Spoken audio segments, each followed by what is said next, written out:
Hello everyone, welcome back to our YouTube channel Login Aid. Today in this video, I'm going to show you how to check laptop model. To check laptop model is an easy and simple process. For this, you need to go to the search bar near your Windows icon on your PC and then you can type in system information. Now here you can see system information. On the side you can see open option. Click on open. Now with this, you will be able to find all the system information regarding your laptop. Now here you will be able to find system model.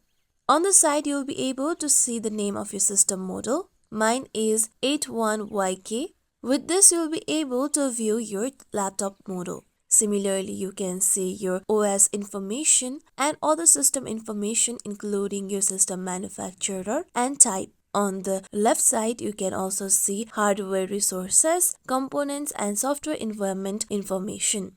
This is how we can check laptop model. This is it for tutorial everyone. Hope this tutorial was helpful to you all. If you like today's tutorial, make sure you like, share, subscribe to our YouTube channel for more tutorials like this. Thank you for watching.